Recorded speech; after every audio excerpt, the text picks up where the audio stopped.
Let's look now at political institutions and the role they play in democratic transitions. In a sense, will be reviewing what I've said before about institutional designs and their outcomes. A particular problem that contributes to democratic instability and the breakdown of democracy is polarized pluralism. And more generally, conditions of protracted or recurrent political stalemate that disable democracy and rob it of its ability to function in a way that finds viable solutions to the problems of the country. At the same time, I would say that democracies want to avoid conditions that excessively concentrate power. And so this is why we find that institutions of horizontal accountability are not only associated with the quality of democracy, but they also contribute to the viability of democracy, to the sustainability of democracy, because they check the abuse of power and they make it more difficult for a would-be autocrat elected to the presidency to just override all institutional constraints and concentrate power in his own hands. So we know we want to avoid that, and we have seen we want to avoid polarized pluralism. This is a condition, again, where parties are arrayed on an ideological spectrum. There is an enormous distance between parties on the left and parties on the right. It makes it very difficult for them to cooperate. There are a large number of parties that are relevant to coalition making. Their programs are incompatible. You can't bring the left and the right together. Competition is centrifugal in terms of driving out toward the extremes, whereas we want instead, for healthy democracy, centripetal competition that drives toward the middle, reaches for compromise, reaches for the median voter. You've got out there on the extremes anti-system parties that are pulling the more moderate parties toward the extreme and polarizing the political process. And this again leads to a politics of outbidding. So obviously this is to repeat that democracy will be served if the institutions that are chosen avoid polarized pluralism. So you don't want a hyper proportional system with no break on proportionality. Now let's look at some of the correlates of democratic breakdown. What do we see as democracy is unraveling? We see again, as Juan Lentz talked about, unsolvable problems which give people the sense that democracy is not workable. There's very little what we call system efficacy. It sets impossible goals, it doesn't achieve them. Parties are severely polarized, they can't come to decisions with one another. There are mutually incompatible extremes along ideological or ethnic lines. The stakes rise, parties turn to electoral fraud or other undemocratic means of trying to acquire power. It may be impossible to change a bad government because it's entrenched itself in power, and then of course that in itself may lead to the end of democracy. Or by contrast, you get a succession of ineffectual, weak, maybe weakly committed to democracy governments from a revolving assortment of political parties. And of course, all of this suggests severe democratic instability. In these contexts, you often see political violence and threats to public order, with the army increasingly being called upon to maintain domestic order. You see semi-loyal behavior. political parties who we thought were in the mainstream, who don't condemn and contain this violence, but may even implicitly support it in an effort to win the political alliance of parties that are waging this violent struggle. So in the language of Nancy Bermeo, you see an absence of strong democratic parties resisting this sort of disloyal behavior.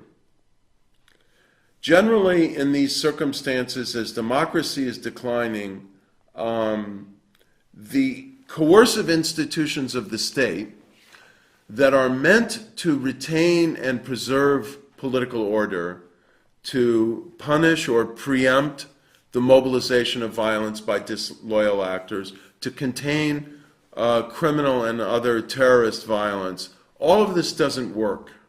And you see the police dysfunctioning and being subverted, the judiciary being politicized and subverted, and the whole system kind of careening toward collapse.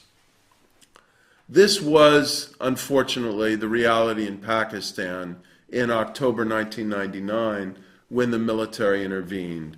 A host of unsolvable economic problems kind of gathering up toward a climax of crisis. Poverty, inconsistent economic growth, huge public debt, massive corruption, capital flight.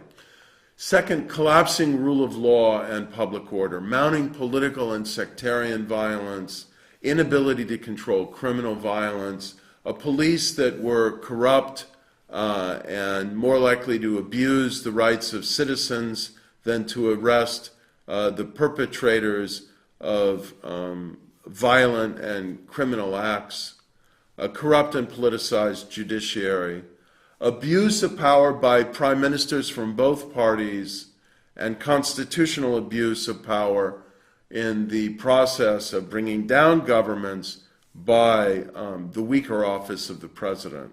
And then in Pakistan, unfortunately, in the years leading up to the October 1999 coup, rising ethnic and religious sectarian polarization and strife between the two biggest regions, Punjab and Sindh, between minority regions and those who had settled as a result of the partition of India in the late 1940s, sectarian strife between Sunni and Shiite Muslims, all of this leading to a sense of the political system unraveling. Similarly, in Nigeria, twice, in January of 1966, December 31st, 1983, with the end of the Second Republic that was inaugurated in 1979, the same thing.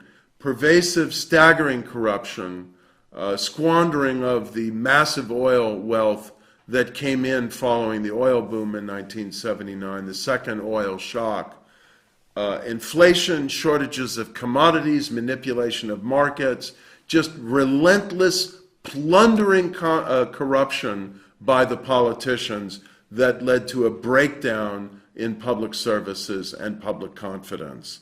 Severe, again, polarization of ethnicity along ethnic lines, and then massive electoral fraud that enabled the ruling party to return to power with a much more gigantic margin than previously, leading the opposition to feel, what's our stake in this system? We can't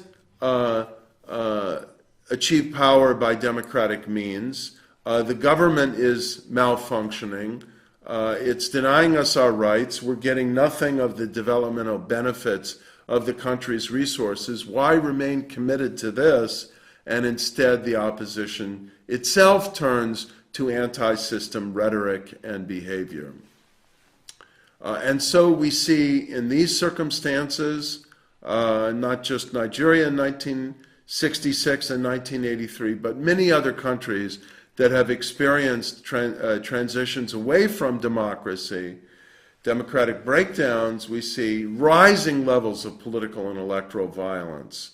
So the stakes are too intense for actors to remain loyal to the political system. Violent protest in the wake of stolen elections, public disillusionment with parties and politicians, and then the ultimate, probably precipitant of military intervention. Large numbers of students organized out of the universities to protest the decadence of this pseudo-democratic system, waving banners and holding signs, urging the military to intervene and save the country. When you've got prominent constituencies in the country or idealistic students calling on the military to intervene, you know you have a very serious problem for the viability of democracy. In this circumstance, then, as Juan Lentz writes, democracy ends in an unraveling of ineffectual or polarized political behavior into the abyss of institutional breakdown. There's an atmosphere of crisis, intense politicization. People lose confidence in their country's democratic institutions. There's a feeling that this can't go on, that something must be done. And that feeling, as I experienced it, was very palpable in Nigeria after the rigging of the elections in August and September of 1983. There was a pregnant crisis atmosphere hanging in the air that something was about to happen. The feeling of crisis may be real, or it may be manufactured by a leader who, like Fujimori in Peru, is preparing to seize power himself. But one way or another, via executive coup, military coup, the installation of a blatantly anti-democratic party like the Nazis in Germany in 1933, because the democratic and semi-democratic parties have exhausted themselves and their ability to compromise, and there's no choice left except to turn to a strong actor. This is the range of circumstances in which democracy gasps its final breath. So what are the antidotes to such democratic breakdown? In a way, this is to summarize much of this course. First of all, strong political institutions of horizontal accountability and the rule of law, to control corruption, to administer elections in a neutral and fair way, to protect people's rights, and to generate and defend a genuine rule of law. Secondly, to re-emphasize horizontal accountability in the electoral administration process as a result of neutral, fair, dispassionate, and competent administration of elections to produce free and fair elections.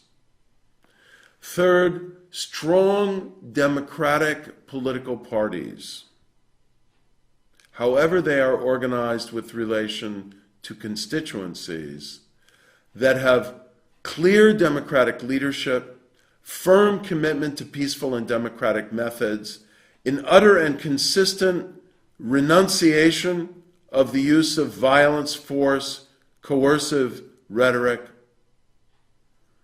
including moral authority on the part of the leaders and resolve to use party discipline to punish violence and cheating, and parties that therefore have broad and robust support in society. Fourth, of course, neutral, depoliticized, professional military under civilian constitutional control. Fifth, effective professional policing, something that needs to be built up over time so that the police do not become an instrument of the ruling party or of a would-be autocratic president, but really enforce the law neutrally. Sixth, designing institutions to manage conflict and choose some balance between inclusion and governability in a way that is workable for that society. Seventh, state structures and policies capable of generating economic growth. And eighth, as a corollary to that, targeted policies to reduce inequality and extreme poverty, particularly through deliberate strategies of social inclusion and with an important nod to the progress that's been made in Latin America through programs like conditional cash transfer programs to directly aid the poor when they educate and inoculate their children. Ninth, international assistance to aid the economic development of emerging democracies so that when they have the policies in place to affirm democracy and control corruption, international actors rally to their support, as I will elaborate upon in the next lecture. And further, by way of introducing the next lecture on international factors, let's not ignore the role that international actors can play in strengthening, advising, and ensuring the good choice among different institutional designs to strengthen and make viable democratic institutions in civil societies, as well as international pressure to deter, constrain, and reverse the undemocratic behavior of key civilian and military elites who have choices to make and whose bad choices we have seen are the most immediate and powerful factor in bringing about the breakdown of democracy.